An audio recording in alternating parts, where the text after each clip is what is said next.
now I've... Good evening. I'm Coulter Wonkite. I'm already into the 420, damn it. Legacy 420 has medicinal and recreational products down to a science, literally. With 2 biochemists on staff and a chief scientific advisor, every product is tested in the Legacy 420 laboratory. Legacy 420, Tyendinaga. Open 9 to 9 every day. Visit legacy420.com. So what are you doing? Nothing. Why not? Trying to get on this Lifestyle Radio website. Sounds like a cool website. Yeah, it's alright. Oh, wait, I might have it. You might have it. You're listening to Lifestyle Radio. The opinions expressed during this show are those of the individual participants and do not necessarily reflect the opinions of their associated organizations or Lifestyle Radio. You like music, you like weed, well, we gonna be good friends indeed. This is how much I like more than smoking trees. They'll make you dance the do-si-do and teach you how the chiba grows. Smoke a bowl on the 420 radio show. On Lifestyle Radio. Yes, it is. This is Lifestyle Radio, and this is the 420 radio show. And hi, Marcel. Marcel's here. Hi. Unfortunately, MJ has child duty this evening, so she won't be joining us. But in her place, we have our buddy Tim Barnhart from Legacy 420, and he's brought along a friend, and I can guarantee you that the information that this man has is going to blow your mind. Dr. Paul Hornby is with us as well. Hi, Paul. How are you? Yeah, I'm doing good. Good, good. Hi, Tim. How are you? Pretty good. Yourself? I am been home all week sick, to be honest. Ooh, that's good, right? No, it But we sucks. got someone that can take care of that. Yes, so I hear. So I hear. So I there's lots going on in the news with regards to legalization and stuff like that. But there's even a lot going on out on First Nations and Six Nations reservations throughout Canada. And Tim Barnhart is at the forefront of that with Legacy 420. It's an amazing facility. If you have not been, go out to... Now, let's see if I can get this right. Tyendinaga? Yeah, that's pretty close. Tyendinaga. We practiced. Not me. I had it first off. You know, when we did all the stuff for the concert there, Marcel was trying to do the voiceover. He did it like 20 different times, and he still didn't get it right. I had Tyendinaga right. Yeah, I can still say it. The first one was right. Yeah, the first one was right, and then you said, "No, that's not right." Well, head office told me it wasn't right. Well, I don't know who your head was, but so they lied. Tim, for anybody who doesn't know who you are and what you do, please elaborate, and then we'll say hello to Paul for a few minutes. So I run Legacy 420, which is a medical cannabis dispensary. So we're more than just that. We're a manufacturer, and we supply all our own medical needs through our own growing operations. So there's a series of 5 companies set up now under Legacy, and each one of them has its own operation. So you go from the farm to the testing to extraction to the kitchen and out to the dispensary and the bakery. So it's a closed loop system. I think one that's going to be around for a while. Excellent. First off, thank you very much for coming on board as one of our sponsors. We have Legacy 420 and our friends at Shatterizer who have graciously offered to help carry the bills. I love it because, at this point, it's an open brawl fight. and everybody's competing against everybody else. But you have your own little niche there. You're self-contained, you're doing your own thing, and you're doing it as if you were an LP, correct? That's correct. So can you elaborate what that means? Because we've just had a lottery. We just had a lottery, and not many people know what. They know what an LP is. Of course, they know what an LP, Tweed, whatever you want to call them. They are big corporations who have the controlling interest of the cannabis products in Canada. Where on a reservation, on a Six Nation reservation, you don't have that issue. Why don't you kind of elaborate what led up to the point where we're at right now? So we are currently right now we're in formation of regulations and standards.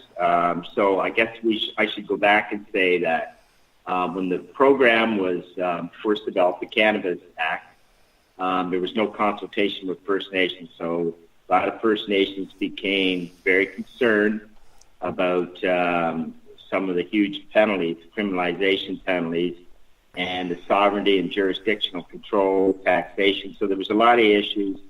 And so some First Nations decided to regulate it themselves.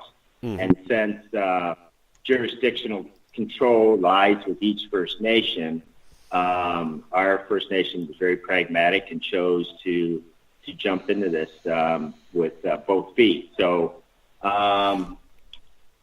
today, as I said, we are in developing standards and regulations. You're going to see probably 6 different types of licenses that you can apply for, very similar to what the federal government has created. The standards and regulations probably exceed what the federal government has created. Legacy 420 is very unique. There are 28 dispensaries in total on Tyendinaga. Out of the 28, there is one other company that sells a medical grade product. And so we're going to stay in that direction. So we're not going to deviate. We're not going to fight with the province over the issue of taxation or anything like that. We're simply here to run the best medical cannabis dispensary we can. We have certain rights under the ACMPR for personal grow and designated grow, and so it looks like we might be creating our own standards along that line. So, can I ask a quick question? Yes, go ahead. I'm curious to know: is the Canadian government right now even recognizing what you're doing, or are they're dumbfounded and they don't know what to do? Yeah, so no, they're not dumbfounded. I notified the government 2 years ago of our intentions.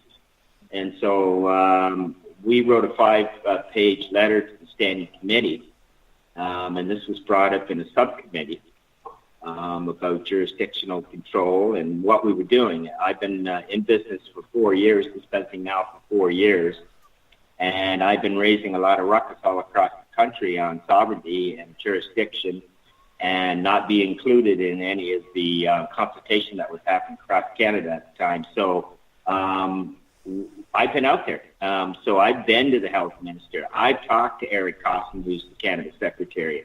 I've talked to the health ministry, right? I've talked to countless members of parliament about our position of sovereignty, and to no avail. They don't recognize it. You're right. They do not recognize it. They know what we're doing, but they don't recognize it. So here we are back to a situation where our rights aren't being recognized. So it's similar to the pipeline going through the West, as you see today.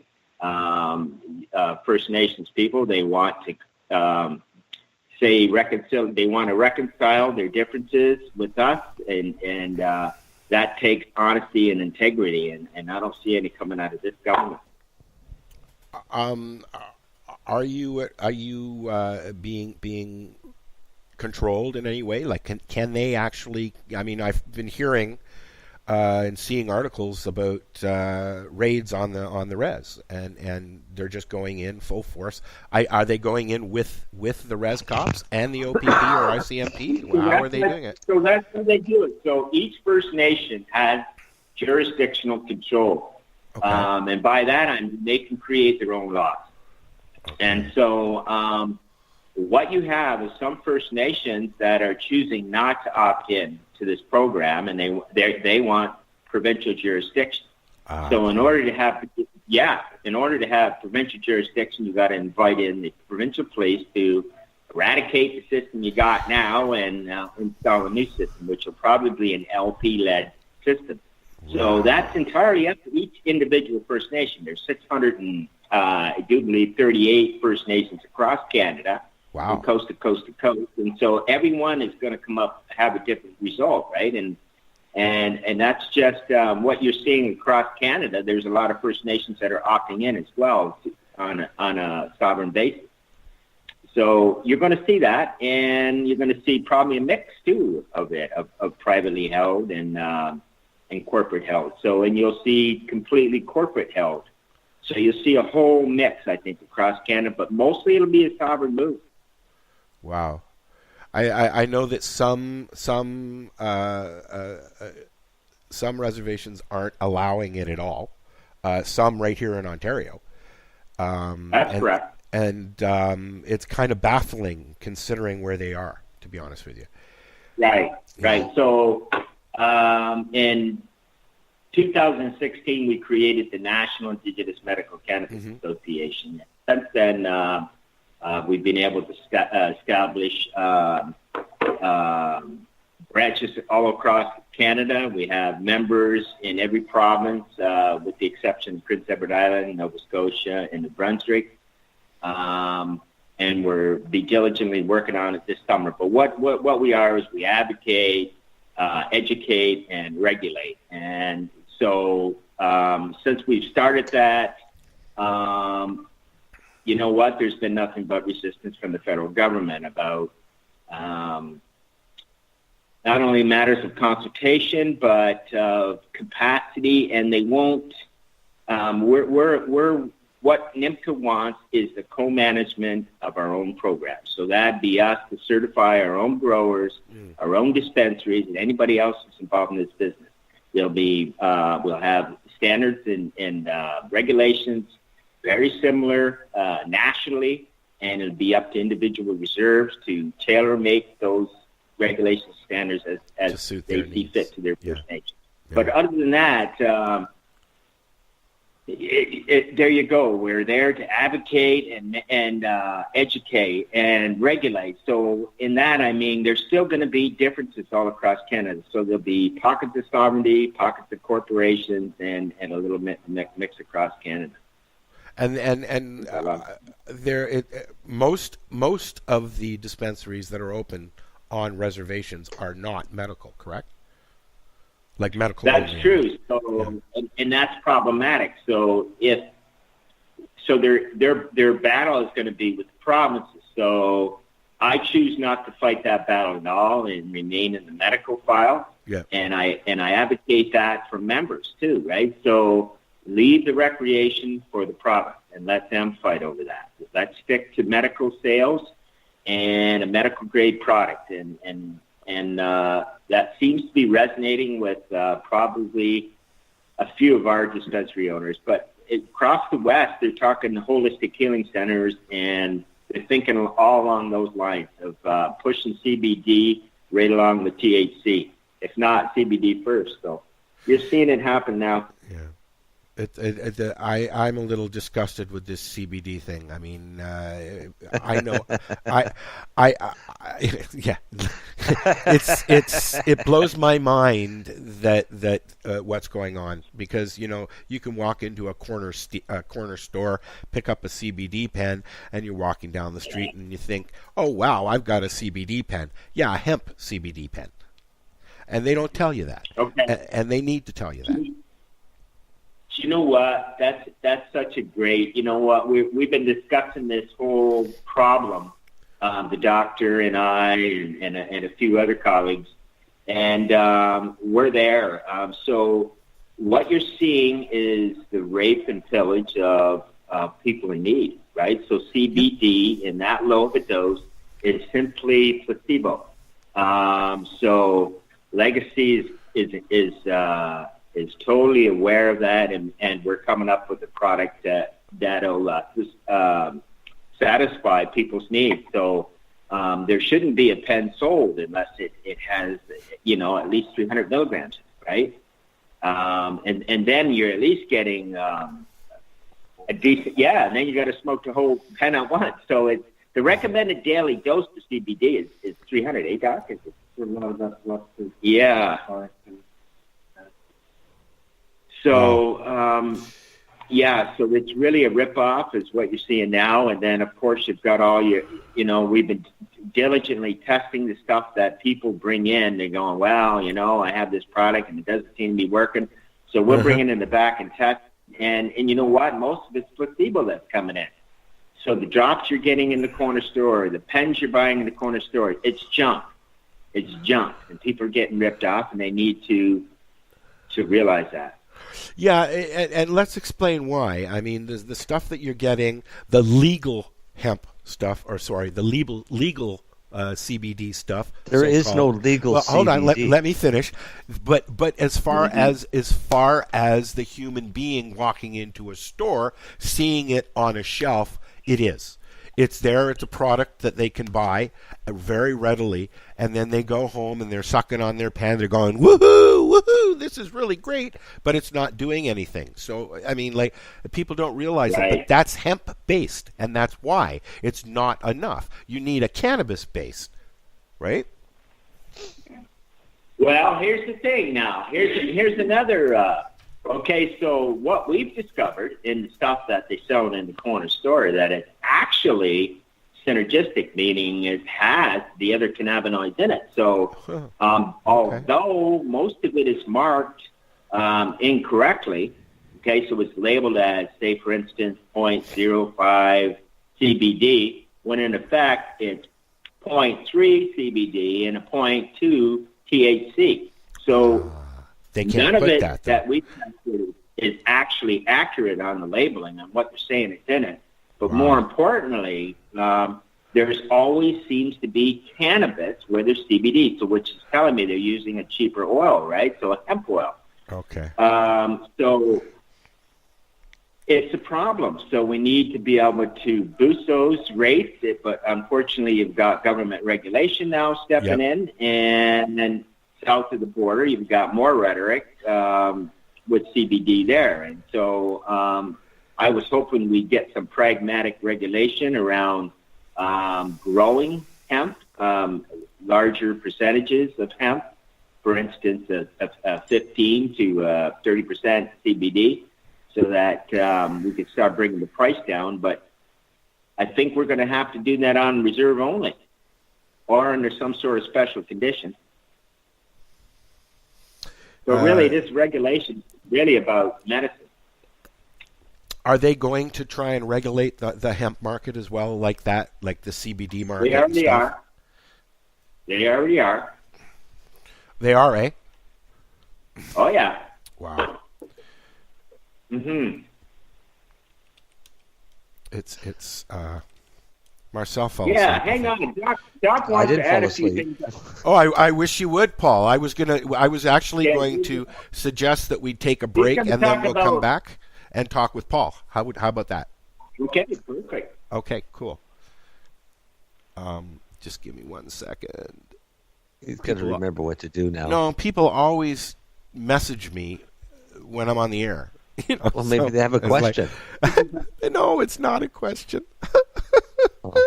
Okay, we're going to hear a shout-out from Cheech and Chong, and then we've got one of my favorite songs. It's Damien Jr. Marley with Medication with his brother Stephen. And this is the 420 Radio Show. We will be right back with Tim Barnhart from Legacy 420 and Paul Hornby. Legacy 420 has medicinal and recreational products down to a science, literally. With 2 biochemists on staff and a chief scientific advisor, every product is tested in the Legacy 420 laboratory. Legacy 420, Tyendinaga. Open 9 to 9 every day. Visit legacy420.com. Hey, this is Cheech. And this is Chong. And you're listening to Lifestyle Radio. What is it? Lifestyle Radio. Say it one more time. 420 Radio? Ooh. Hang up and try again.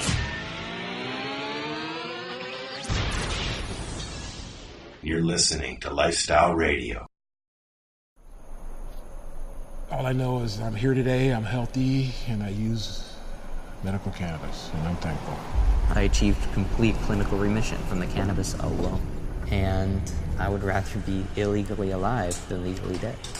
This child needs cannabis. I'd take a hit and the pain would disappear. It was instant. I mean, instant. I've always looked at cannabis as being medicine. People say you get high. You don't get high, you get medicated. I'd like to see it so that, people aren't criminalized over something that's medicinal. It's a God-given plant. We should all be able to use it. It's real medicine. Medication. Your medication makes me high. Just be patient. I'm like a patient trying to find levitation. Run your fingers down my spine. Elevation. The medication makes me high. Such a short way up and such a long way down. And is it a bubble like where they are right down? The way you're something off it off your way by pound. In a fields of marijuana, that is my playground. I love you, Mary Jane. You're the prettiest of flowers, girl, me can't complain. When I'm with you, I feel so high, I rise above the rain. Now you know the people damage like that bitch cocaine. No, I leave them lonely, feeling only pain. Cause your DNA is of the highest strain. Your effect is so potent, it's so insane. You so gummy and sticky like a plaster stain. When you grind out your body, only stems remain. And to love you is so risky, I might get detained. You always keep me flying on the highest plane. And anybody know we'll always proclaim. Medication. Your medication makes me high. Just be patient. I'm like a patient trying to find levitation. Run your fingers down my spine. Elevation. Your medication makes me high. Your leaves of green.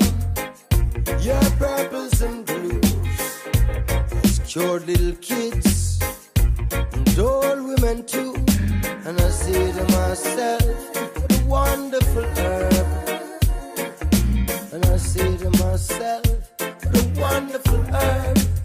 Look how Babylon stood up me. Them fight you for years, for your love only per man serve years. Babylon stood up me. Them fight you for years. I know the whole of them are buy shares. You should be a celebrity amongst any tree across the 7 seas for your energy, but you're an enemy, catching felonies for the remedies in your recipes. Your medication makes me high. Just be patient. I'm like a patient trying to find levitation. Run your fingers down my spine. Elevation. Your medication makes me high. Masty, oh, you feel splendid indeed. With a little bit of black splendid in the weed. Appearance grow indoors, not a stick nor seed. And she never post ripe, it was a real slow speed. No fertilizer, natural baby feed. No cross pollination, she's a real pure breed. Cultivated with love and she's not grown for greed. She's everything I want and also all I need. Medication. Your medication makes me high. Just be patient. I'm like a patient trying to find levitation. Run your fingers down my spine. Elevation. Your medication makes me high. Alrighty, this is the 420 Radio Show. We're live at 420radio.ca on the Lifestyle Radio Network. We're chatting with Tim Barnhart from Legacy 420 and his pal, Dr. Paul Hornby. I'm going to, I know Marcel has got questions for Paul. So I'm going to let Paul say what he wanted to say before we took our break, and then I'm going to let you guys talk about whatever we talk about. Did everybody talking about low dosages of CBD? Yep. And in my mind, if you're getting cannabinoids into your body in any form, you're doing a bit of good anyway. It's better than nothing, eh? We've not had them for a very long time, and we're all deficient. But anyway, talking about therapeutic dosing, you could only get, say, 4% cannabidiol from industrial hemp from it. It doesn't go much above that. I believe that we coined a term yesterday with a grower that is supplying Minka, and he called it medical hemp. Medical hemp. And we tested it in the lab, and it came out 16, 17% cannabidiol and 8% tetrahydrocannabinol. So a very high-yielding CBD. Indeed, it's across from the hemp strain, but it's also bred with a high THC strain. The fellow that bred it is a good friend of ours. It's a plant that I've been waiting for a very long time because it's not grown for fiber, it's not grown for seed, it's grown to make a big, sticky bud of CBD. And within that, you get the full spectrum of medicine, too. And I get really annoyed about the 0.3% rule of THC because I have rarely seen it go above 1% in the hemp strain anyway. THC is locked into the genetics and doesn't go above 1%. And with that amount of CBD next to it, we buffer out the effect of THC at the receptor, and so you don't get high from it. And the government regulatory bodies have got their head up their ass about 0.3% THC. It won't make a damn bit of difference in the psychoactivity.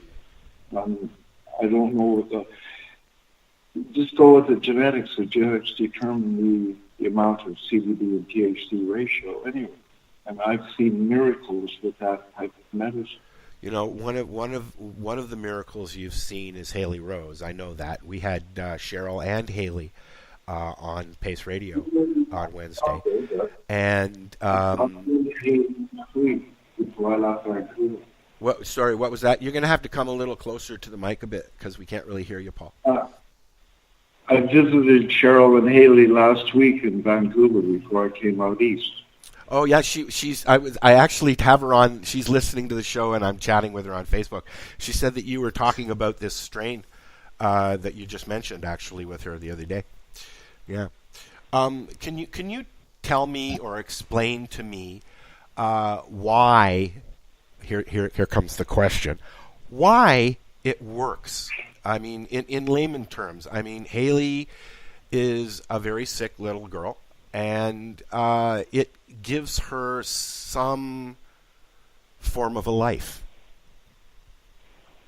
Indeed, it gave her a better quality of life. Yeah.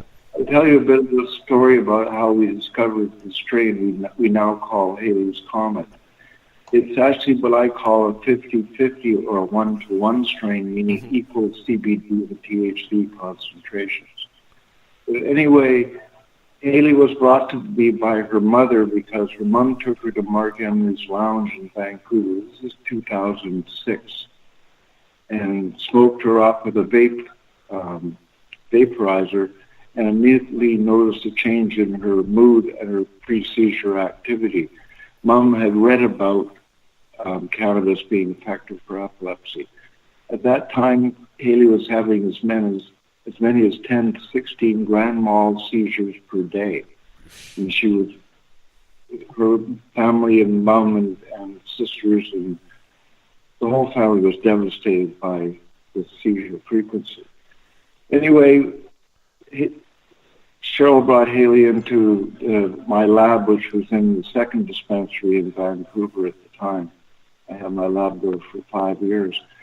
Because Martin knew that I was working with standardized oral preps of cannabis. And standardization of cannabis has been my thing since day one in this industry. Nevertheless, I didn't have any high cannabidiol containing strains in the dispensary because it's all BC bud, which is all high THC cannabis, recreational cannabis. And I had been reading in the literature about very early epilepsy was studied with a hemp strain. This is 40 years ago, and they saw effects with that. Dr. Raphael Mechoulam, the man who discovered THC in the endocannabinoid system, had done work with epilepsy and high cannabidiol strains. So I knew the club had no high CBD strains, but I told Mom I would go and see if I could find something. But 2 days after meeting Haley and her mom, this kid from Vancouver Island brings weed into the club, and my job was to test it and see how much THC was there, and then they could sell it. But anyway, the kid sat across my desk, and I had an HPLC in the office, a high-pressure liquid chromatography. That's the analytical instrument that we use. Mm-hmm. And anyway, you look at the size of the peaks. The cannabidiol will show up as a peak on your chromatogram. And the first peak to come out is CBD. It started going up and up and up, and I get really excited because this is a high CBD strain that's very, very rare. So I get all excited, and the kid starts to cry. I asked him a couple of years ago why he cried that day. He said I was just having a really bad day, and I was glad I could sell some pot to the dispensary. But I knew that this would be the best bet for helping Haley, so I prepped it up into an oral preparation, gave it to Cheryl. She gave it to Haley, I believe, on a Monday, and she stopped seizing. She had no seizures, and this is overnight. And I couldn't believe it. Cheryl called me up and said, Haley's not seizing. It's incredible. So we took her to Children's Hospital, saw her neurologist. They ran EEGs and electrocardiograms and I forget the other diagnostic tool, CAT scan, and saw indeed a decrease in the pre-seizure and her seizure activity. And the neurologist immediately allowed her to get a license for cannabis, and then he retired shortly after. But anyway, I've known Haley for over 10 years now, and with that one moment where she didn't seize for it was at least 2 weeks, no seizures at all, from daily grand malls to no seizures. And then she had a cluster of seizures around her period, which is estrogen, estrogen spikes and stimulate seizures. Anyway, that has gone on to this day. We cannot get rid of all of her seizures, but neither have we taken her off about 9 different pharmaceutical medications that she's on. Some are so addictive that she can't go through withdrawal. And I would love to get her off a pharmaceutical. We don't really know what it does.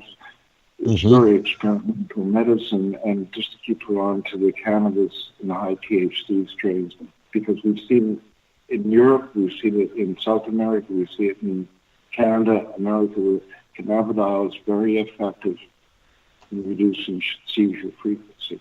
I'll shut up now. I'm getting on. I've had Haley on. We've had her on the show here as well with her mom a few years ago, and back then she was doing quite well. She was verbalizing, and she was carrying a conversation. We had her on Wednesday on Pace, and she was very alert and there and able to carry a conversation and tell you what she was thinking and all that. But because of all her meds, she kept nodding off. And you know, I have a little guy who I've been chatting with his mom for about 5 years or so.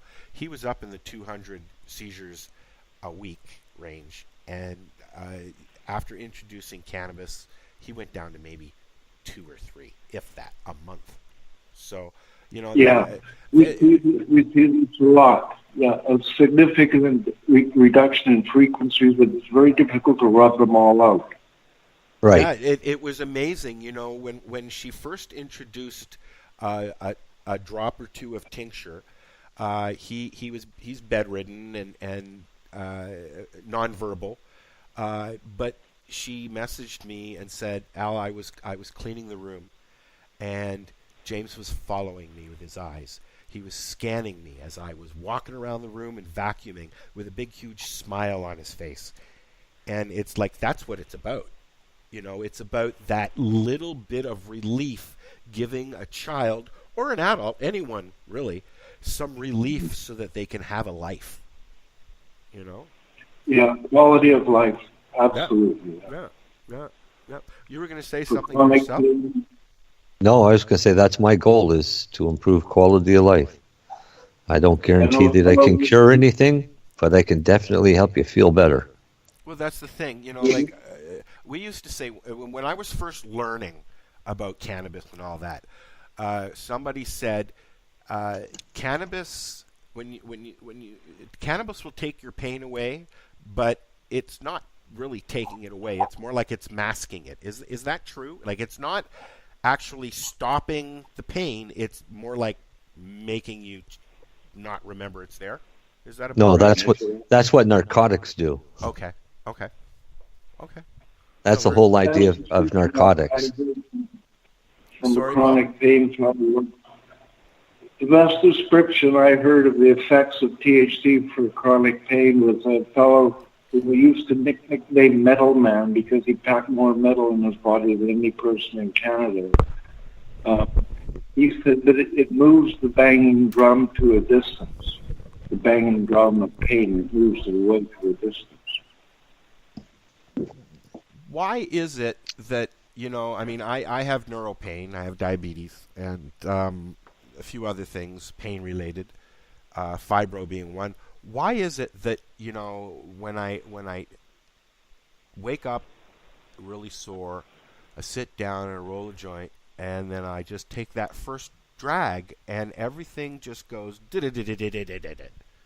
it's like a domino effect, and then eventually, my feet stop hurting, and I feel a tingling, and life is coming back into my body. Can you maybe explain to people why that is? You're activating the endocannabinoid system through the CB1 receptor. I won't get complex. It's really just like a child's mobile that will hang about the bed. So that they're mobiles. How do I explain the mobile? They stimulate. You understand that? If you hold it from the top, if it's the central nervous system, you think that as a mobile. I have little hanging down parts. Okay. So if you hold it from the top, from the nexus, everything will be in dynamic balance or homeostasis. By holding it from the top, everything will balance out. Okay. If you hang a pharmaceutical drug onto one of the hanging down parts, everything will go out of balance. Everything will shift. But the endocannabinoids are working from that nexus, the top of the balance, and they're always trying to maintain physiological homeostasis within the central nervous system. So you activate the endocannabinoid system, it cascades through the central nervous system saying it'll balance out. It'll fire GABA from one receptor, it'll fire acetylcholine from another receptor. The GABA is an inhibitory neurotransmitter. Acetylcholine is a stimulatory neurotransmitter, so they play against each other, tending to balance out the central nervous system. This is what the endocannabinoid system does. It's the regulator of regulators. It'll regulate the central nervous system. It'll regulate the immune system. It'll regulate the endocrine system. It's all a balancing act attempting to bring about homeostasis. That's why cannabis has such a broad range of efficacy, why it'll affect so many illnesses, because it's balancing out systems. Whereas a pharmaceutical drug will just be a one single magic molecule that goes in and locks onto a symptom. Oh. It's the balancing act of endocannabinoids, which is the discovery of the endocannabinoid system was one of the biggest medical finds of the last century.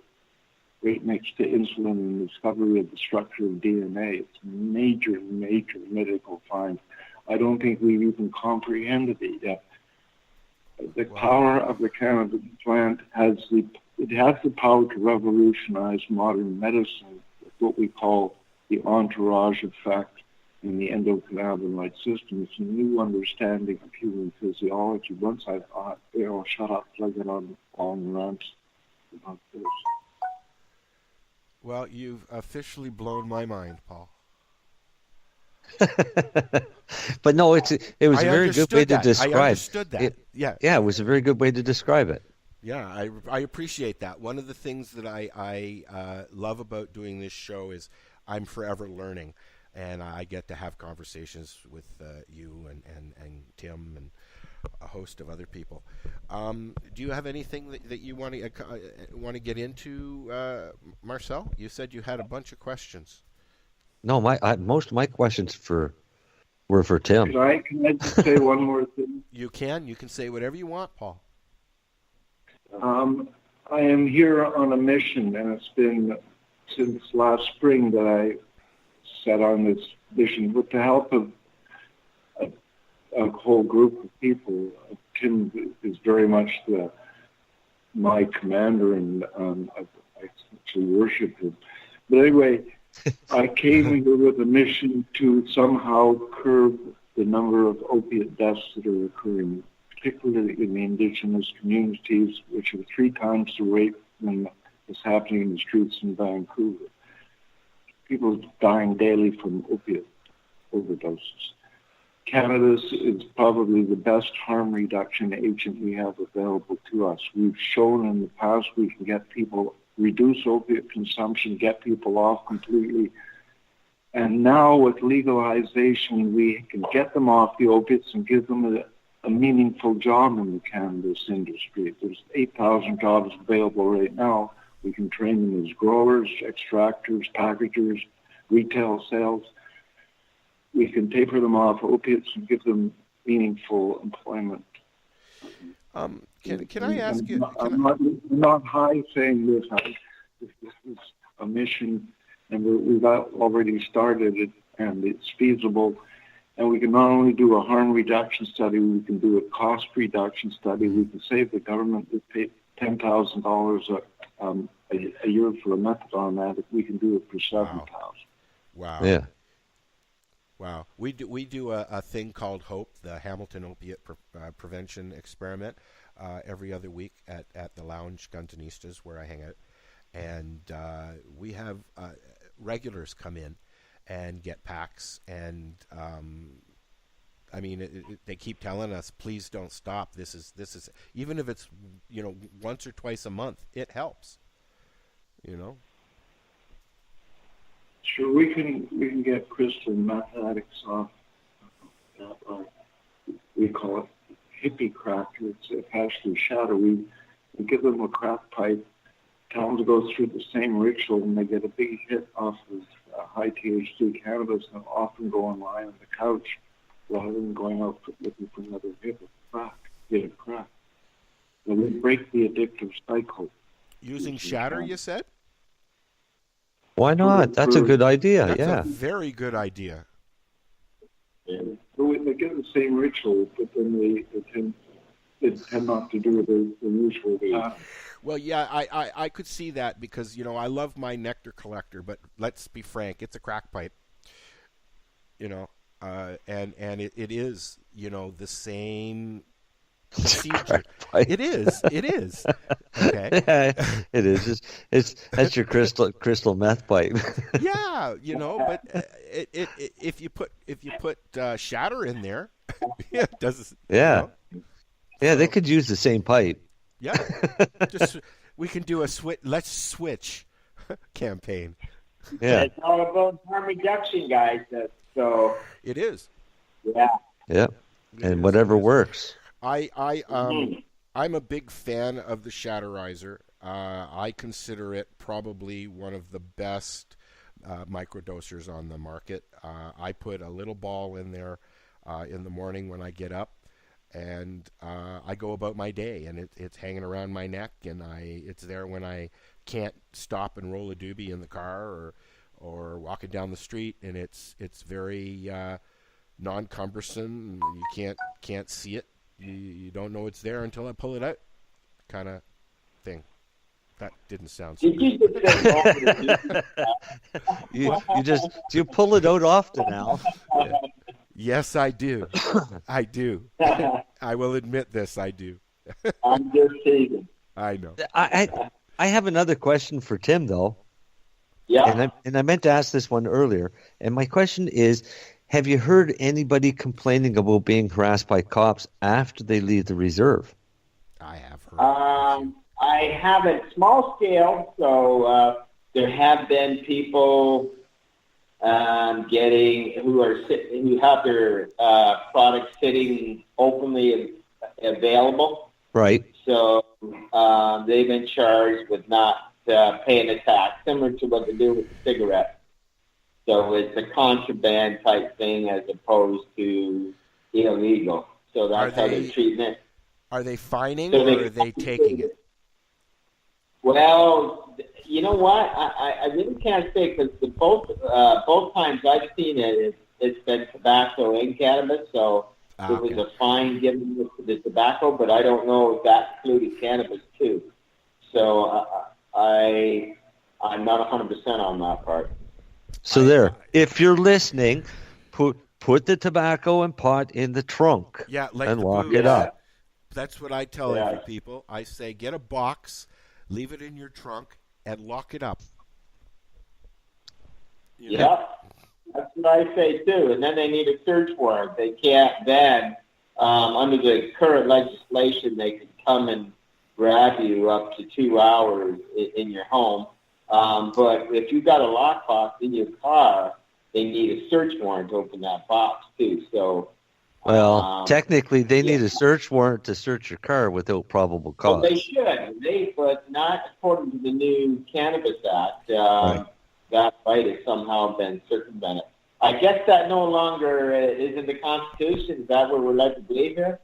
Well, I mean, how could they get away with creating a law like that? That just blows my mind. Did they not get this constitutionally vetted, right? Like, it's clearly not Constitution. You cannot walk into somebody's house. I'm sure there's a lawyer just waiting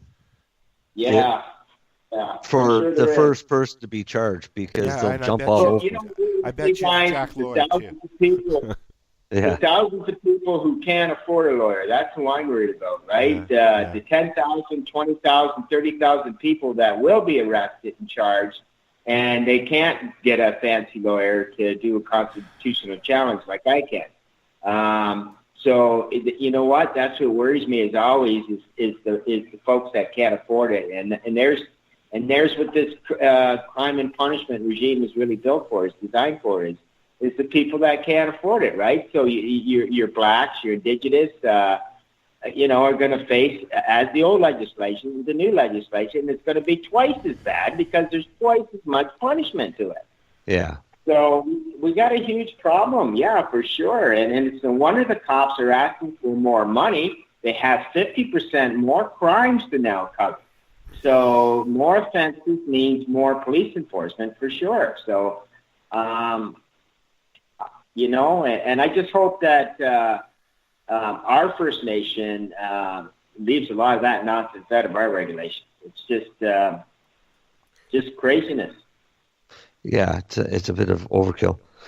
Yeah, it's overregulated. That's what it is. I mean, there's regulations. There's being pragmatic about things, and then there's overregulation.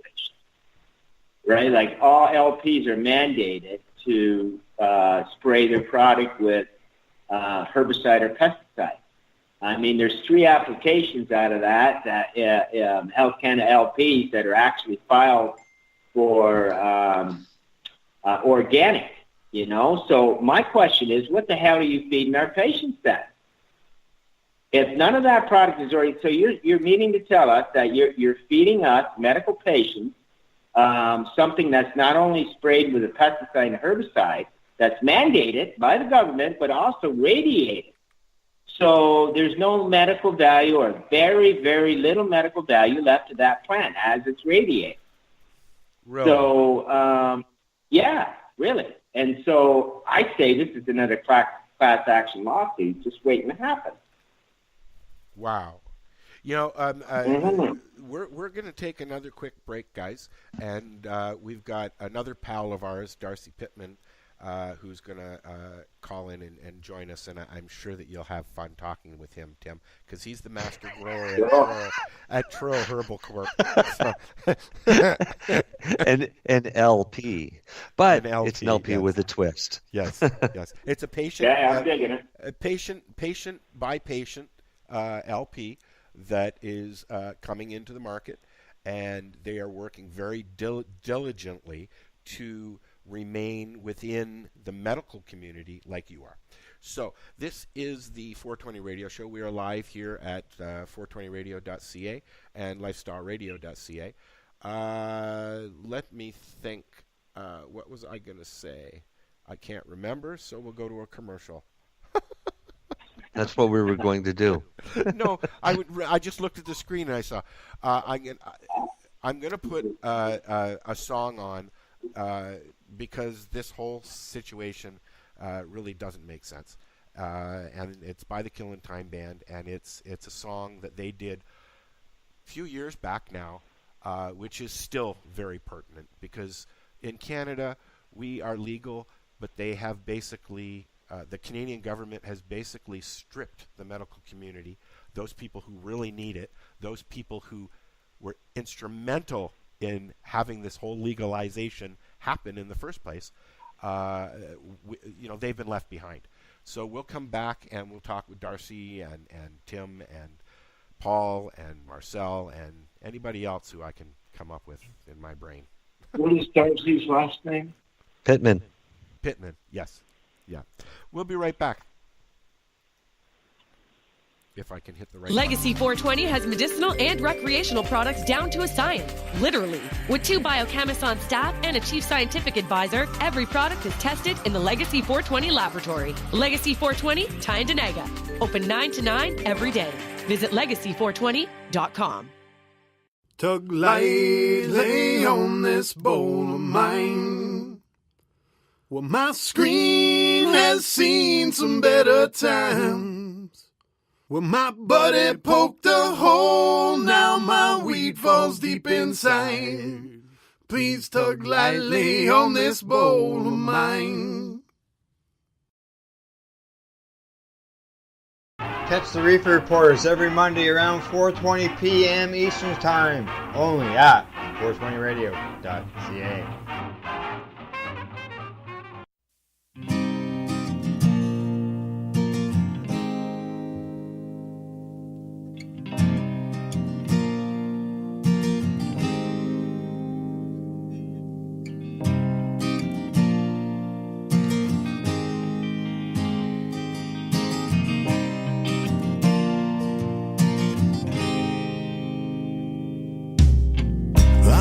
It's time for a change.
And we are back.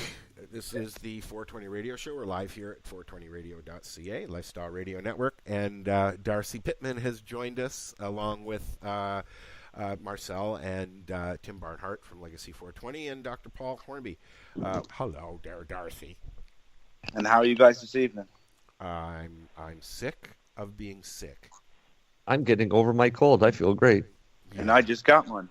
There you go. Well, that's because I went to Truro yesterday and got rid of my cold. See, I feel great. See, I knew there was a catch. I knew there was a catch to that, to what was in that bag. Yeah, you want to be my friend? You gotta take it all, buddy. So here's some medicine and a cold. Yeah. So, Darcy, we've been talking with Paul and Tim about lots of different things: CBD, hemp. All kinds of things. I bet Darcy's been listening the whole time, haven't you, Darcy? That's what I was just going to ask. Yes, I have. From the conversation, was there anything that you wanted to add or ask? Well, no. First off, I wanted to say to Paul that I've been following his work for years, and I'm a big fan of what he's doing and what he still has yet to accomplish. And I just want to throw that out there first. Yeah, he tried to cancel out on us today because he's sick, but he came just because you're here. Nice, awesome. I like the sounds of that. But flattery will really get you nowhere.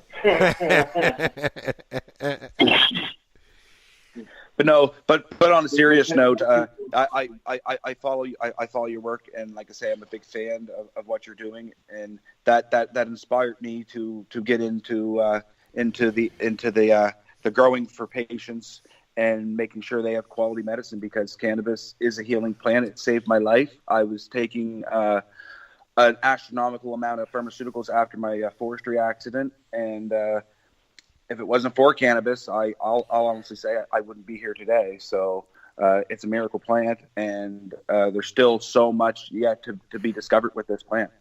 So actually what we have going on here, folks who are listening, is Darcy works for an LP, and Tim is what I would like to call a self-made LP. Essentially, he's on a reservation, and he's running his business as if it was off the reservation.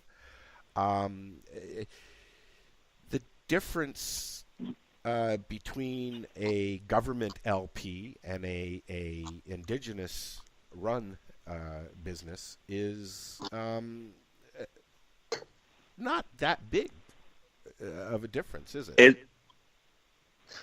Well, there can be. The difference would be if the reservation doesn't put in regulations in place to ensure the quality. That would be the only thing. And like Tim explained, that's exactly what they're doing, is they're putting in their own regulations, which is awesome. Yes, but my point was, at Darcy working for Truro Herbal, they are mandated by all these regulations that some aren't that great, are they? Well, yes, no. I mean, yeah, it's the safety. It comes down to safety and quality. But as far as the other things go, like what's going on in some of these other LPs, like irradiation, pesticide spraying, not flushing product properly. I mean, these are all things that are detrimental to the health and safety of the patient, and it shouldn't be allowed. And it happens. It's happening still. And I mean, you do not hear what's happening after you see it in the news. Like when you do the follow-up story, nothing really happens. Do they get fined? No. Do they get a slap on the wrist? That's about it. And it shouldn't be allowed. There should be stiff penalties for these things, man, because you're talking about the health and safety of what's going to be soon millions of Canadians. Mm-hmm. Exactly. Good point. There's where, like Marcel said, we're an LP with a twist, because we care about what the patient puts into their body. At Truro Herbal, that's what every one of our staff members takes the safety of patients into consideration. Now, where Tim, you said you've been doing this 4 years now. You've been open. Yes. Okay, so for 5 years, I have been watching Darcy and his company wait for their licensing, and in that time, you've built what they've built, but you're already in operating mode. Okay, they can't do anything until they get that slip of paper, which is really unfortunate. Let me explain how that works. So when you're on First Nations and you create a business, you can't take that business to a bank. You can evaluate that business well, but you can't take that to the bank either. You can't take it to the stock exchange unless you incorporate. And when you incorporate, you give up your tax advantage.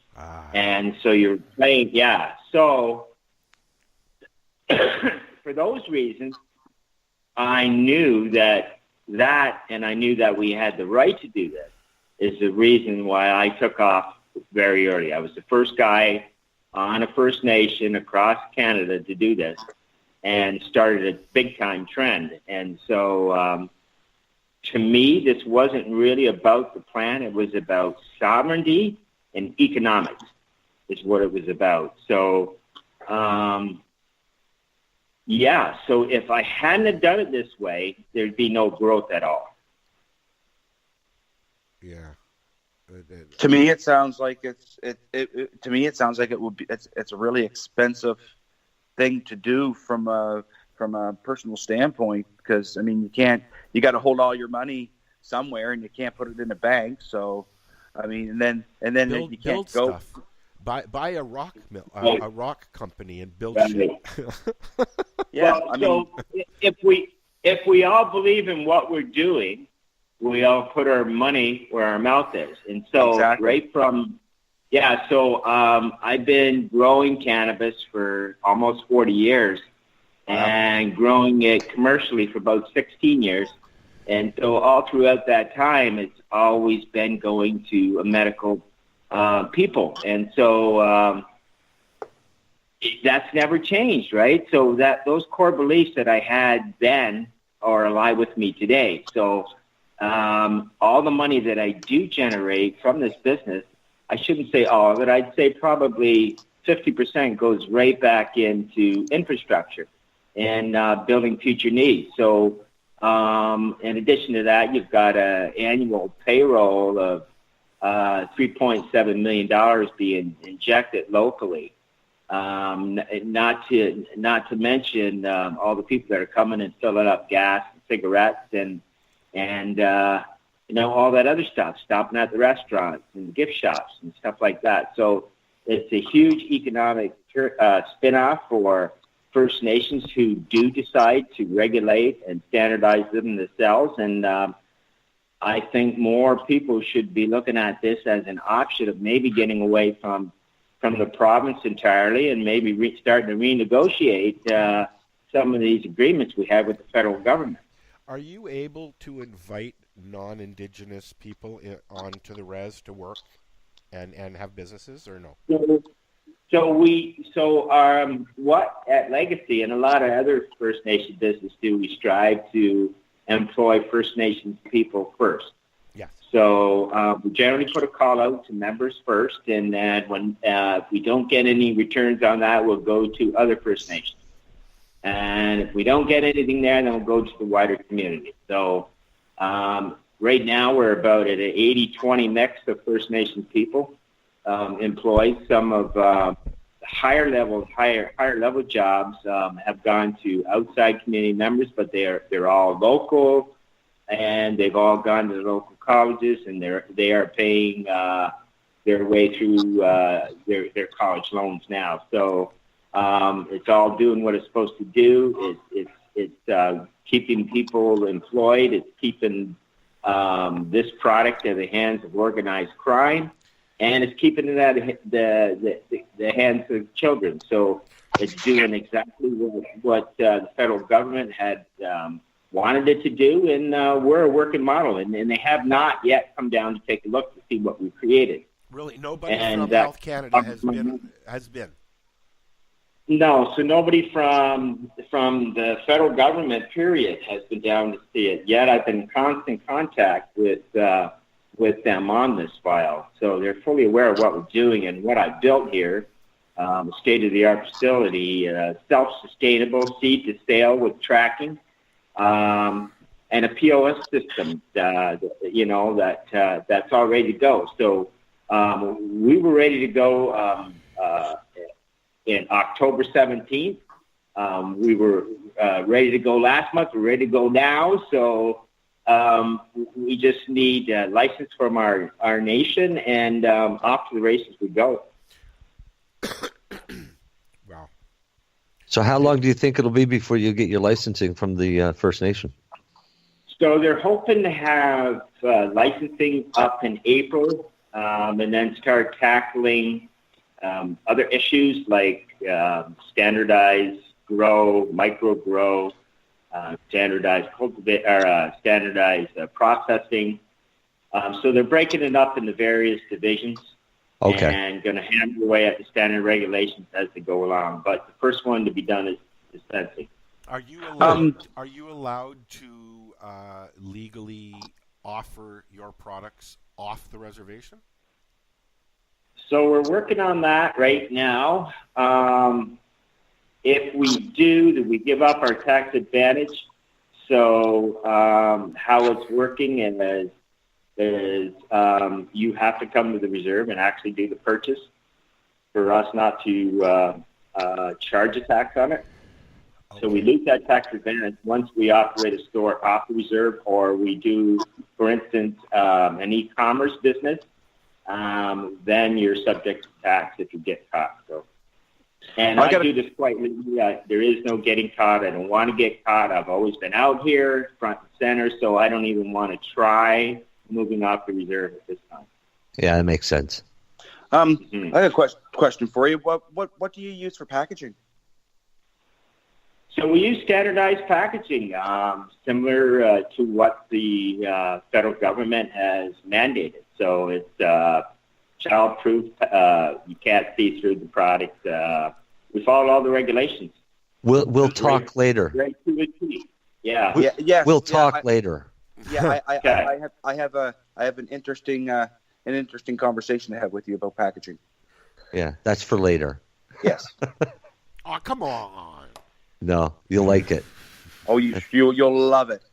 We'll end up having a whole show on it soon. Now, don't worry about it. Okay. We'll just bait you with that. Teaser. Yeah, there's your teaser.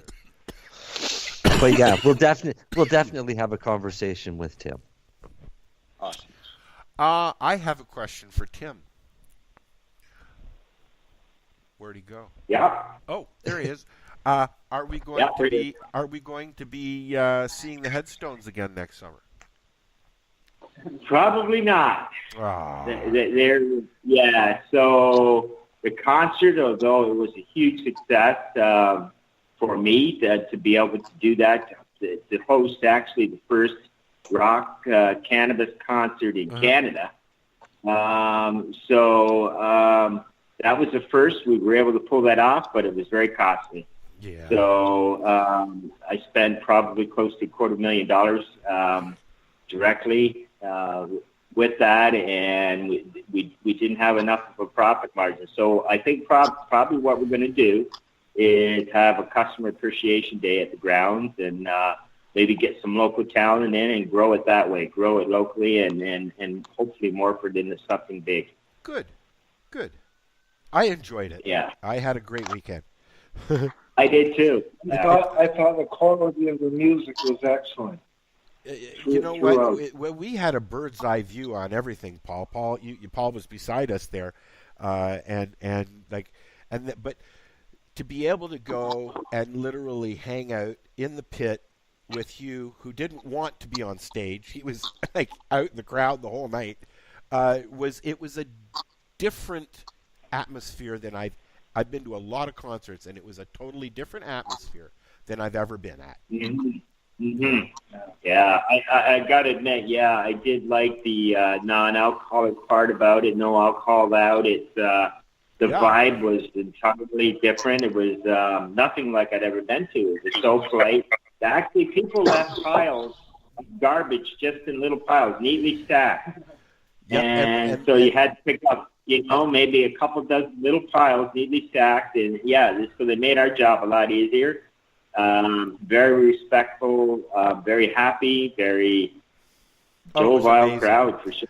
And the food that was available was awesome too. Yeah, that was. Yeah, it rocked for sure. Well, I hope to come out for whatever you have this year, and I'm sure it'll be enjoyable. It's going to be a totally different atmosphere all over Canada, all over the world. I think this summer, as far as cannabis goes. I mean, it's what market is it not in now? Does Darcy have a lab? Yes, we do. We do have a lab on site. It's got 3 different rooms in it. What's going on in them rooms? Actually, I personally don't know. He's not allowed in the rooms. Well, no, it's not that I'm not allowed. He's not going to be. He's not allowed in there. There's a sign on the door that says, "Darcy, you're not allowed." There's going to be a sign right on the wall. Darcy's not allowed. It's a non-wheelchair accessible room, and Darcy can't get in. Hey, Darcy, you can come check ours out anytime. Right on. Actually, we might take you up on that because we'll hopefully be up in Ontario in June at the LIFT conference. So that might actually happen. Are you coming, Marcel? Pardon me? The hose won't be down outside before he comes in. Sorry, what was that? We'll hose Darcy down before he comes in. Well, yeah, definitely. And his chair. You got him hosed down the chair. You got to wash his chair for him. I'm gonna invent an antibacterial, antimicrobial chair. Yeah, good luck. Let me know how you. Do you know what? We should. I should be able to make it out of hemp. Yeah. Why not? I think so. Yeah, we got a friend working on a hemp kayak. See, we need to make the first hemp wheelchair. That would, you know what? And also electrical hemp brick that actually retains a charge. Yeah. So you can literally. And we can put that in like wheelchair. Type thing. Yeah. Yeah. There's your battery for the wheelchair. Hemp battery. And batteries. 10 batteries. Wow. Yeah. It's mind-boggling, the industry that's going to be coming out of this. Okay? Yeah. Oh, yeah. So I hear our Canadian government is having the Dixie Cup company come and present at the conference in Ottawa. Is that a LIFT conference? We're heading off to a country. We don't know which one it is. One of the big ones. They're making a hemp cup? Beg your pardon? Are they making a hemp cup? No, it's a conference for First Nations people, I do believe. At least that's what it's marketed as. But it's basically LPs, put on by LPs. Most of the money's coming from LPs. And it's supposed to be for grassroots First Nations people. And I do believe it's $2,000 to get in. Wow. Wait, it's for First Nations people, but it costs $2,000 to get in. No, maybe that's not right. It's $2,100 for the table, for us to rent a table for the National Indigenous Medical Cannabis Association. Wow. And I think I'm not sure of the fees, but it's expensive. No grassroots people can afford to go. I mean, we could have barely afford to send the people we're taking. It's going to be well over $10,000 just to send the 5 people we're sending. It's just ludicrous that, that they're just milking people to the system. I mean, no different than what the Ontario government did with the lottery system. I mean, they had 17,500 applications applied to get into that lottery.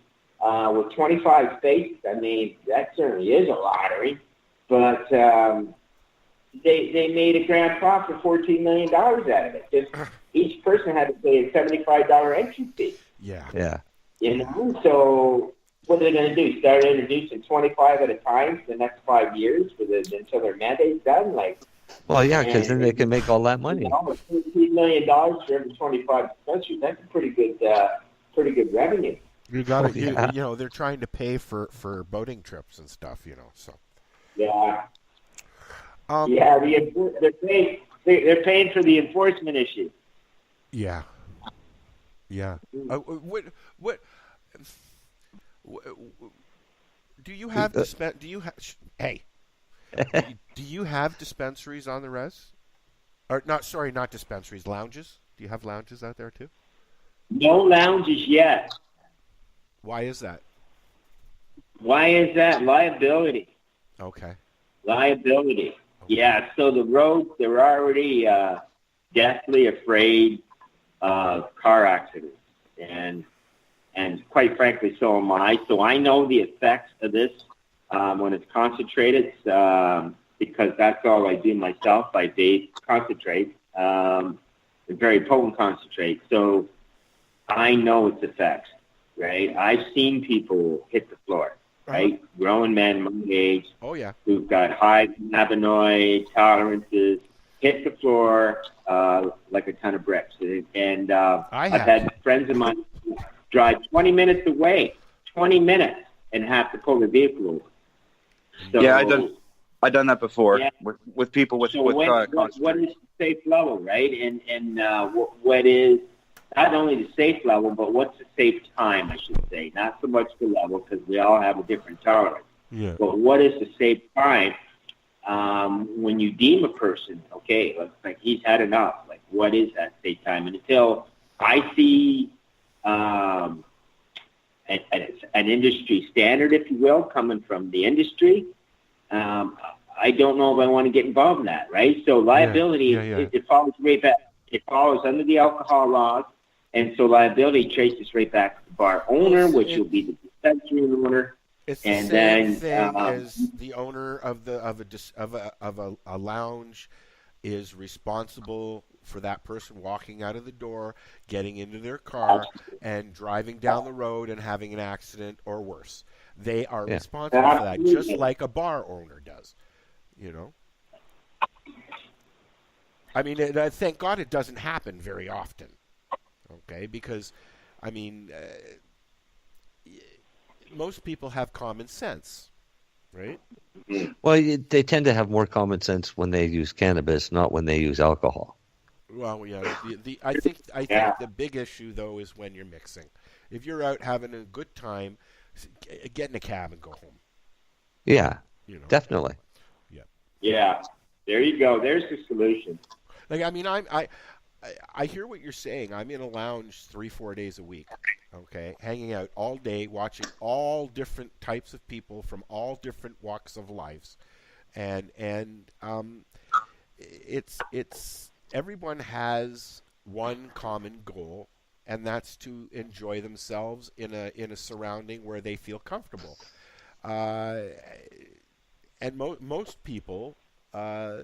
Trip on the Like Fantastic down the road, get home safely, go to bed, wake up for work in the morning, and life continues. But there are some idiots out there, and it's unfortunately that those idiots are the ones that show up in the news and shit. You know, it's unfortunate for that. Yeah.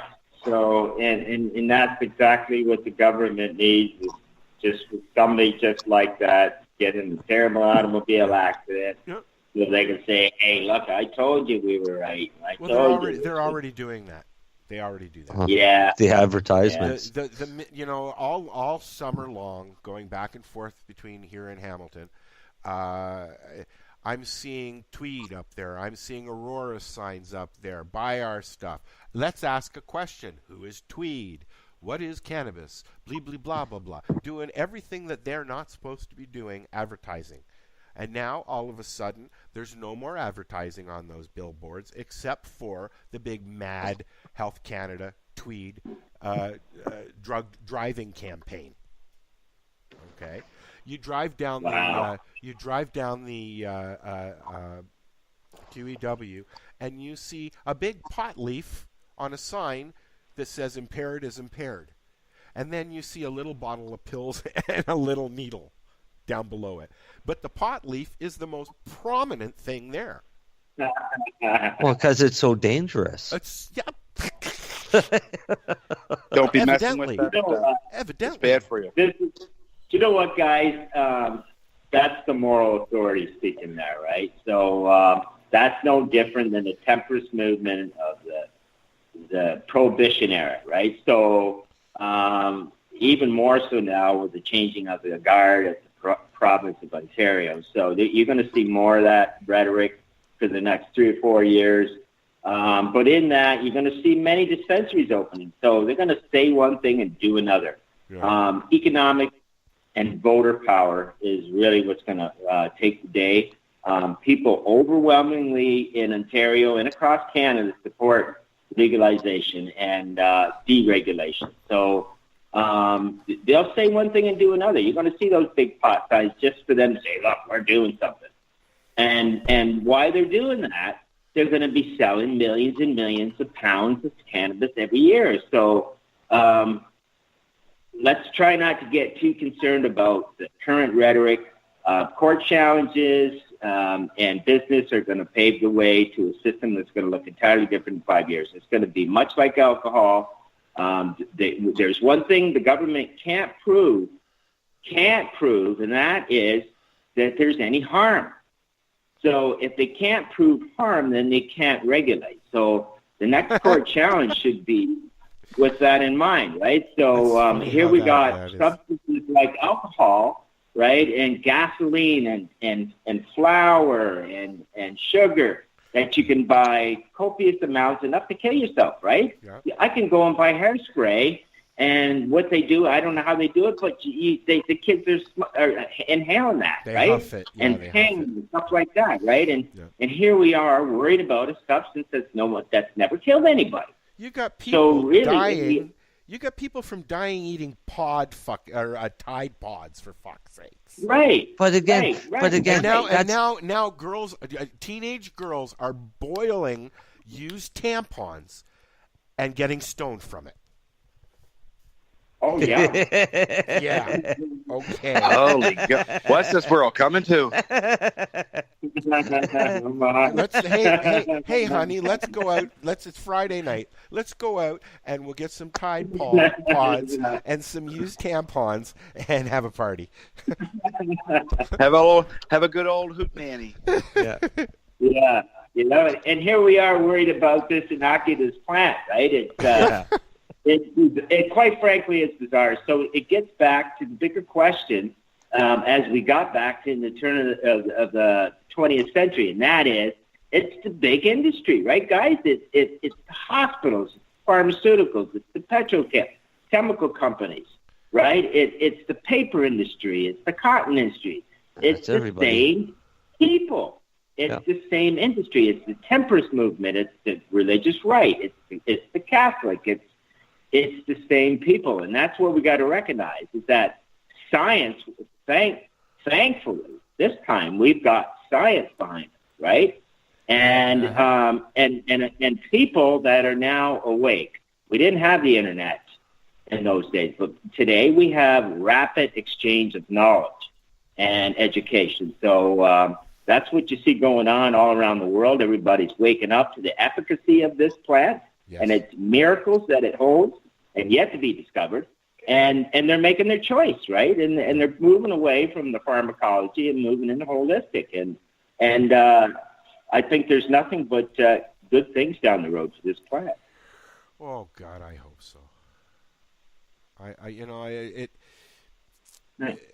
When you're dealing with people's health, never mind the fun aspects of it. When you're dealing with people's health, I know for a fact, Marcel doesn't have cannabis, and he is not Marcel, and the same with Darcy, and the same with me, and probably yourself, Tim, and Paul. Yeah. And I mean, everybody uses it for whatever reason they're using it, but I've been around it all my fucking life, hearing that it's good for you by doctors, by other people, watching movies, watching documentaries. I mean, the information is there.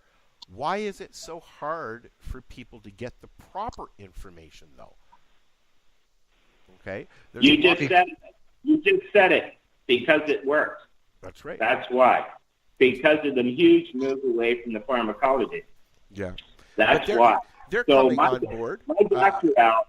No. They're not coming on board. They want a piece of the pie. No, they're coming on board to take over.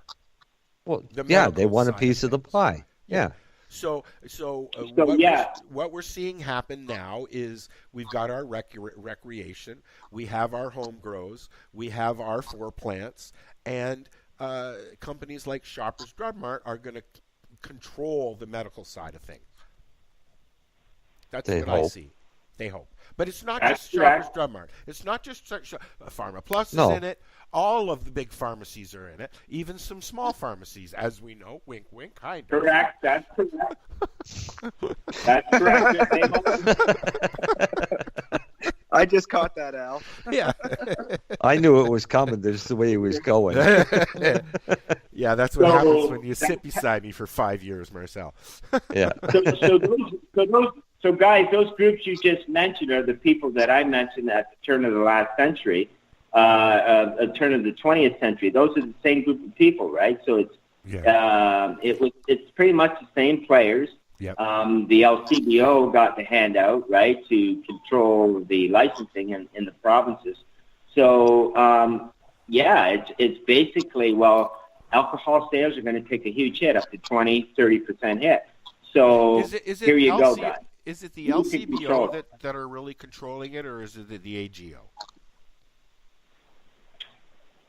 It's the government, really, that's controlling things and just appeasing people. What is the AGO? Really the Gaming Commission.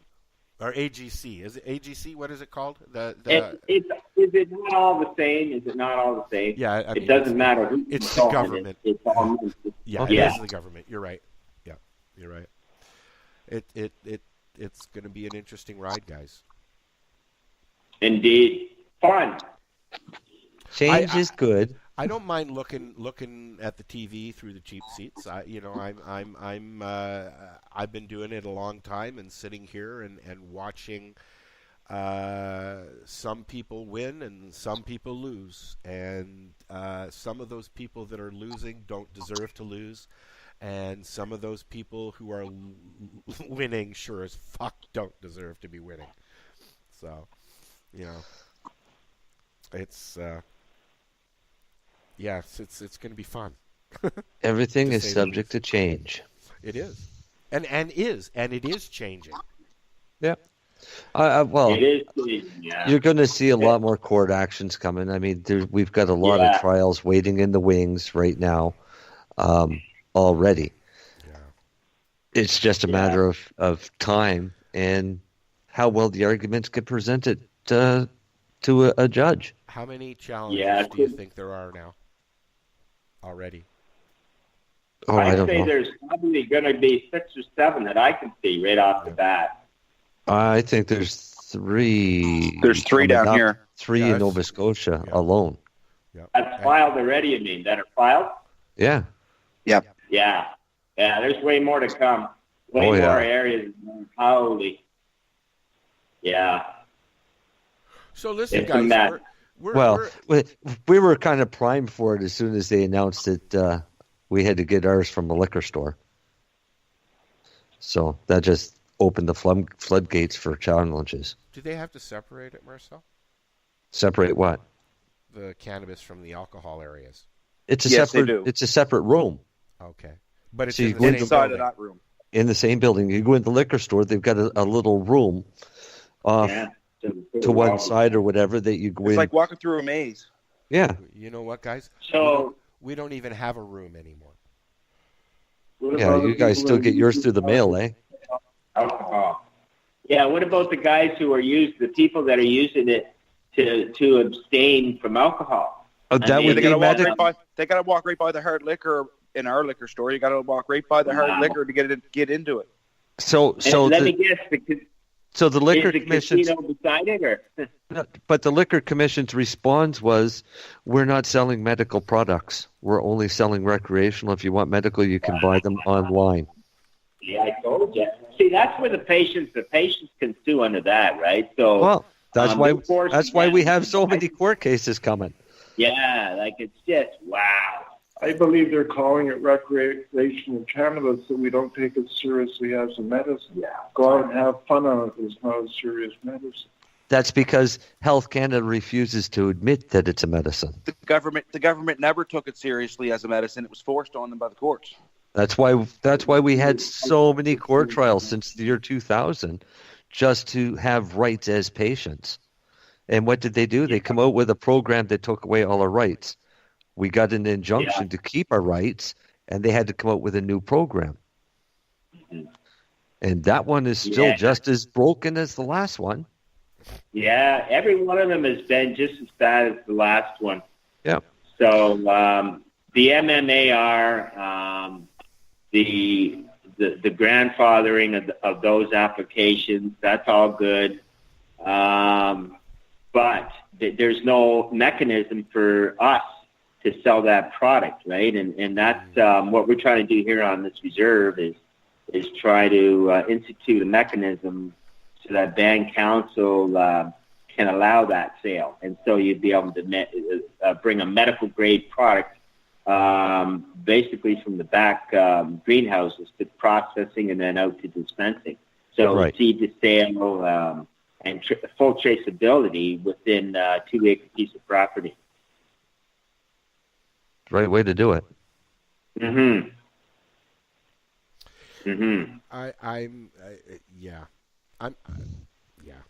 I'm at a loss for words now. There's too much information. It's just, we broke Al again. By the 8:30 mark, I'm like, we used to do 3 hours. Remember, Tim, the first time you were on, we sat here for 3 hours. Yeah, I remember. I mean, and the conversation is there. We can always have conversation, but there's just there's so much going on right now. I don't want to miss anything, but at the same point, I don't want to milk everything to death because there's so much to talk about. And there's so much more to come to talk about. So what have you guys got planned coming up out there? Are you going to do a 420 thing? Are you going to stay away from it? Are you just going to do So we're going to stay away from that ourselves. So we originally started doing the 420 thing out of activism. Yes. So we have now moved ourselves from activists to actually regulating and standardizing the process. So it worked for us to get us where we needed to be. And so for the rest of Canada, the work has just begun. So there should be organization all over Canada like it's never been before. You're probably going to try, the government's probably going to try and shut a lot of that down. There was talk last year of that being the last 420 in Ottawa. I doubt that very much. I think that from what I understand, I believe that Russell already has his permit for the lawn. So Good. That's beautiful. Yep. That's beautiful. I'm glad to hear that. So I was going to say Russell wouldn't let that happen. Yeah, so. Russell be up there kicking people if they take that from him. Yeah. So last year it was a mess. They had half of the yard was left over from the arena, and that was, I think, purposely left until after 420 before they started to clean it up. But they had a turnout anyways. Yeah, they had a huge turnout last year. It was actually quite nice to see. So I think you'll see this year, hopefully not the celebratory situation you saw last year, but more of a defiant crowd saying, "Hey, man, where the hell is legalization? This isn't legalization." Yeah. No. Regulation and control. Yeah, that's what you have But here, yeah. that's what we called right at the beginning, that there was nothing legalization about this. This was just a new form of control under a bullshit name. Yeah, exactly. And The so first hint was when they come out with more severe penalties, right? Mhm. Have sex with a 14-year-old kid and you go to jail for 7 years. Give the 14-year-old kid a joint and you'll get 14 years. Yeah. That's a little stupid. I sat there. My niece Emily, who is type 1 diabetes, 14 years old, came to the lounge, but she didn't come in. But I wanted her to see what we were doing because it was a Canacade night. It was a green market night. She'd never seen anything like that. So I stood there and I opened the door and I said, "Look and see what's going on in here."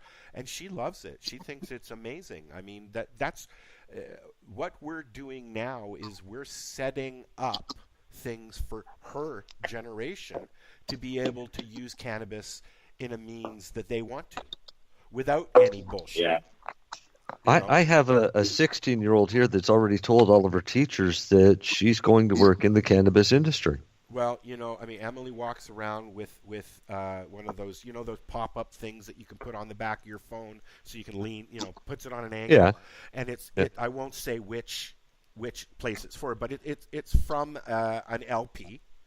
And she's actually been asked by her teacher, what is that? Are you using cannabis? And she's like, "No, my mom's a medical cannabis patient. She gave it to me to use. It's just a thing on my phone." Like she knows what she's talking about. She knows more, as I'm sure your kids could sit there. I would love to have a whole group of young people. I'm not going to say kids. A whole group of young people, 14, 15, 16 years old, sitting in a room talking about cannabis, because I guarantee you at this point, most of them know just as much or more than we do. Okay? Challenge accepted. When do you want to do that show? Let's do it at Harvest Fest. No. Better still. No, I'm not going to bring a bunch of kids to Harvest Fest and be responsible for them. Fair enough. Well, we'll figure it out. You should have the kids. Go ahead, Tim. Have the kids report on the behaviors of the parents as they're medicating. Yeah. Maybe even put them on film. I just saw an article that said that if husbands and wives smoked cannabis more with each other, they wouldn't be fighting as much.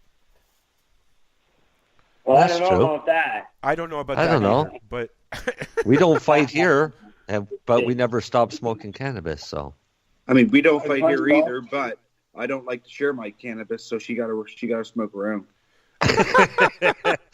I just got tired of rolling for her, so she had to learn to roll her own. Family. That's why I bought her a categorizer.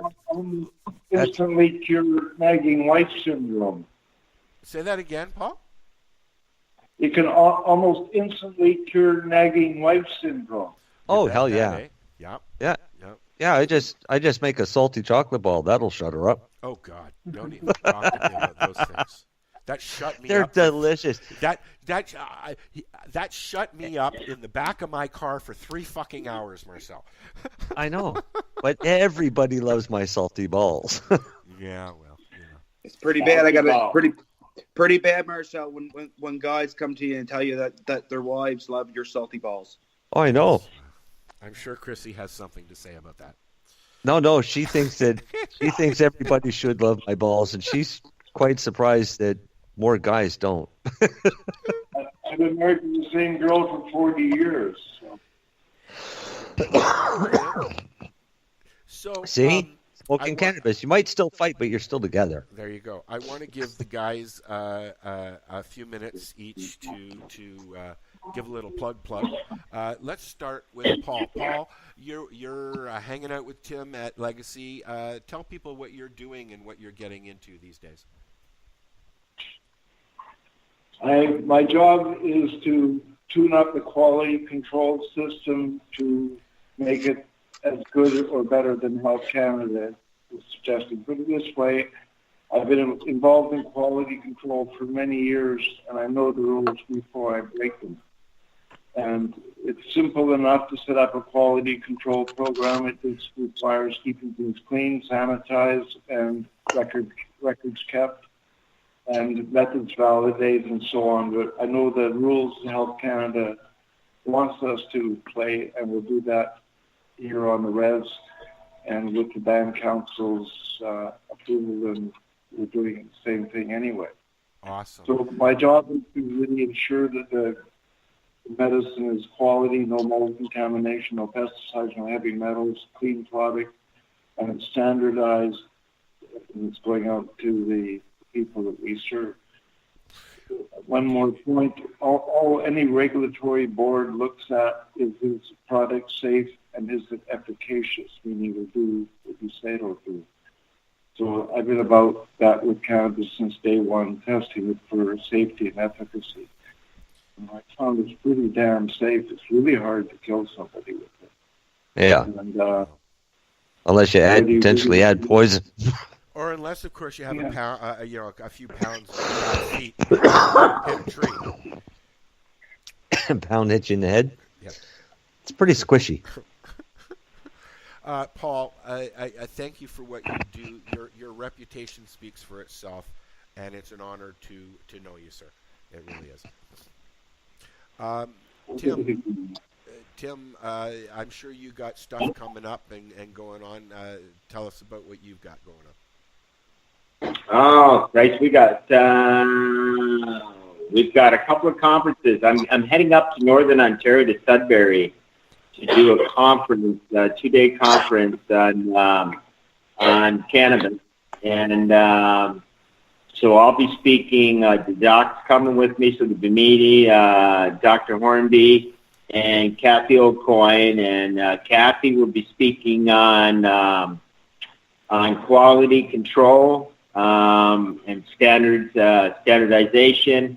The doc will be talking on what he does best, is the endocannabinoid system, and a little bit about of what people have to do in order to sort of play by the rules in terms of testing. So, and I'll be talking about sovereignty, dispensing, and growing on First Nations. So, interesting conference. And then we're heading off to Ottawa soon, I do believe.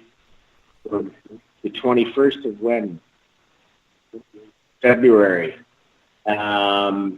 For a 3-day conference up there on a similar subject without the sovereignty. But I'm going up to raise a little hell up there because it's basically LP-led. It's geared toward First Nation, but it's LP-led, and of course LP leads to all sort of obstacles when it comes to jurisdiction and taxation. So I'm going to make as many First Nation people aware of what they'd be signing on to if they sign on with these LPs. So our work is never done. I'll be attending these 2 conferences under NIMCA, which is the National Medical Indigenous Cannabis Association. So I'll be wearing that hat on these. Generally, every conference I go to, I wear the NIMCA hat, and legacy goes to the bottom, right? So this is about the greater thing. It's about sovereignty and economic freedom. Keep doing what you're doing, brother. Yeah. Because, thanks. You know, much respect to you and what you're doing, Tim. And once again, thank you for coming on board as a sponsor. We truly appreciate your friendship over the years. Darcy, what do you got coming up? You got any more news on when you guys are open? Not really. Hopefully in the next week or so. We got everything back to Health Canada that we were supposed to get back to them as far as our RFI and stuff, and now it's just in their hands.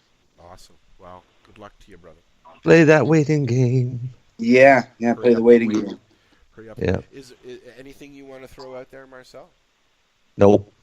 I'm taking the weekend off. You're taking the weekend off. I am Seriously. I am going tomorrow if I'm feeling better and the snow isn't as bad as they say that's coming. I'm going to a Lego thing at Toys R Us with the kid. See, that's why I'm taking the weekend off, because we're getting that storm on Sunday. Yeah, well, we're supposed to get it tomorrow. So. Yeah, but see, ours is a little different because we're not getting just snow. No, Marcel's he's getting snow and rain. We're getting snow and freezing rain now. And I'm getting a little bit of snow and 50 to 70 millimeters of rain. It's been snowing very lightly here. It is on the ground. I get 15 to 20 centimeters of snow and 35 to 45 millimeters of freezing rain. It was a balmy -3 here in Toronto today. Yeah, it was a balmy minus. Not doing anything down here, guys. You got no snow there? Well, there was a little bit of snow earlier today, but it hasn't done anything for 3 or 4 hours. We're supposed to get 15 centimeters today and tomorrow. Ooh. Yeah. Ow. Yeah, that's what I said. Yeah, and then you're all sending it here, so I'll thank you now for that. Yeah. Wow. Job pricks. Well, gentlemen, I think on that note, we're going to wrap things up, unless there's anything you guys else wanted to jump in on. That didn't make sense, but you know what I meant. No, I just want to put an invitation out to everybody to come on down and check us out at 346 York Road at Legacy 420 and see what we've built. Yeah, it's an amazing place. Okay, Darcy. And there's lots of pockets. Road trip. Yeah, definitely. During lift. When you guys are here, I'll drive us all out. There you go. Yeah. I'm in. We'll get Al to come out and Mary Jane, and we'll have a thing. Bring the whole crew. Party at Tim's. We'll go. No, Bring the whole you know crew. what? That's what I was going to say. We'll go and we'll sit in the warehouse in our big circle like we usually do when we go out. Do you have an office yet, Tim, or is it still? No, that's my office, unfortunately. Until Terry moves out into his house. All right, guys. This is the 420 Radio Show. We are here Fridays, 7 p.m. Here at 420radio.ca, Lifestyle Radio Network. Thank you for listening. Thank you, guys. And Thank you. Thank you, Paul. We'll see you guys soon. Okay. You run a very relaxed radio show. Thank you, sir. Thank you for saying that, Paul. Appreciate it. We'll be back next week. Good night, guys. Peace out. Okay, have a nice night, guys. See you guys. Legacy 420 has medicinal and recreational products down to a science, literally. With 2 biochemists on staff and a chief scientific advisor, every product is tested in the Legacy 420 laboratory. Legacy 420, Tyendinaga. Open 9 to 9 every day. Visit legacy420.com. Tug lightly on this bowl of mine. Well, my screen has seen some better times. Well, my buddy poked a hole, now my weed falls deep inside. Please tug lightly on this bowl of mine.